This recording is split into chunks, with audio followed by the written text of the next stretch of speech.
नक्सल network को बड़ा झटका लगा है। तेलंगाना में 42 नक्सलियों ने सरेंडर किया है। खूंखार कमांडर सूडी केशा ने हथियार डाले हैं। तेलंगाना डीजीपी के सामने सरेंडर किया है।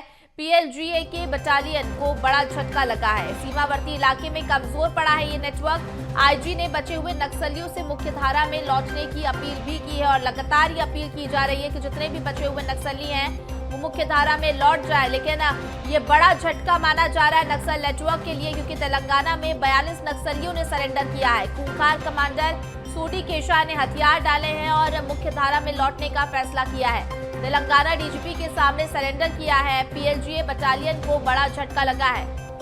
तो देखिए, सूडी केशा पीएलजीए के बड़े कमांडर के रूप में तैनात थे काफी समय से। सूडी केशा के नाम से भी वो जाने जाते थे। तो कौन है सूडी केशा, इनके बारे में आपको बता रहे। सरेंडर किया है और बड़े नक्सली के रूप में सक्रिय थे। बटालियन नंबर 1 के डिप्टी कमांडर रहा है सूडी। तो देखिए, आज मुख्यधारा में लौटने का फैसला इन्होंने किया है। संगठन में दूसरे सबसे ताकतवर नेता ये माने जाते थे।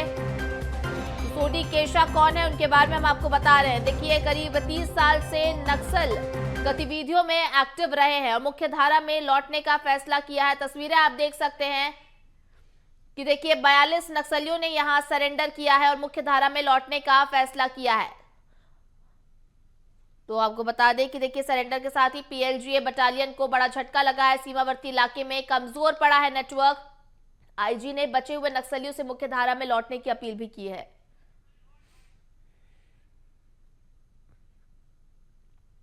बस्तर संभाग के अंतर्गत माओवादी गतिविधि लगभग पूर्ण रूप से समाप्त हो चुकी है। सिर्फ कुछ सीमावर्ती एवं अंदरूनी वनांचल क्षेत्र में गिने चुने माओवादी कैडर पीछे रह गई है।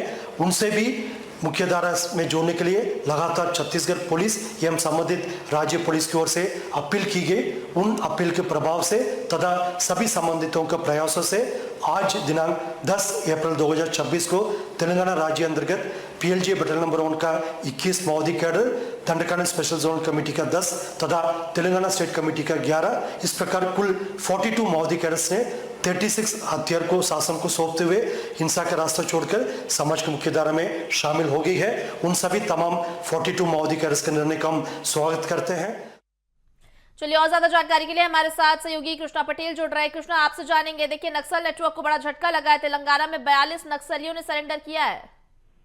जी बिल्कुल, मैं आपको बताना चाहूंगा कि जो केंद्रीय गृह मंत्री ने जो संकल्प लिया था 31 मार्च, वो कहीं ना कहीं पूरी तरह से पूरा होता हुआ नजर आया और लगभग पूरी तरह से बस्तर में नक्सलवाद पूरी तरह से समाप्ति की ओर होती हुई नजर आई। इसी के तहत बस्तर के सीमावर्ती राज्य तेलंगाना में कल 42 माओवादियों ने आत्मसमर्पण किया है, जिन्होंने अपने साथ 36 हथियारों को भी पुलिस को जमा किए हैं। तो कहीं ना कहीं बस्तर के लिए भी बेहद ऐतिहासिक सफलता होगा, क्योंकि उसमें जो माओवादी सरेंडर किया उसमें जो बड़ा नाम है केशा सूडी, वो कहीं ना कहीं बस्तर में पिछले कई दशकों से नक्सल गतिविधियों में इसकी संलिप्तता रही है। कहीं ना कहीं बड़ी घटनाओं में शामिल होने की वजह से कहीं ना कहीं ये नक्सल मोर्चे पर एक तगड़ा झटका इसे माना जा रहा है।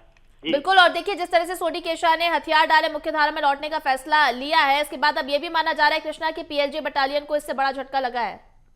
जी निश्चित रूप से पीएलजी बटालियन को एक बेहद ही बड़ा झटका लगा है और पूरी तरह से नक्सलवाद अब बस्तर में समाप्त कहा जा सकता है। पूरी तरह से नक्सलवाद पूरी तरह से खत्म होता हुआ नजर आ चुका है। आप देखे होंगे बीते समय भी कई बड़े नक्सली आत्मसमर्पण किए। बापा राव जो एक बड़ा नक्सली था, उसके आत्मसमर्पण के बाद ही कहीं ना कहीं नक्सलवाद पूरी तरह से नेत्रविहीन हो चुकी थी। जी बिल्कुल, और जल्दी ये भी अपील की जा रही है कि जो बचे हुए नक्सली हैं वो भी जल्द से जल्द आत्मसमर्पण करें, मुख्यधारा में लौटे। बहुत धन्यवाद कृष्णा आपके हमारे साथ जुड़ने के लिए और पूरी जानकारी के लिए।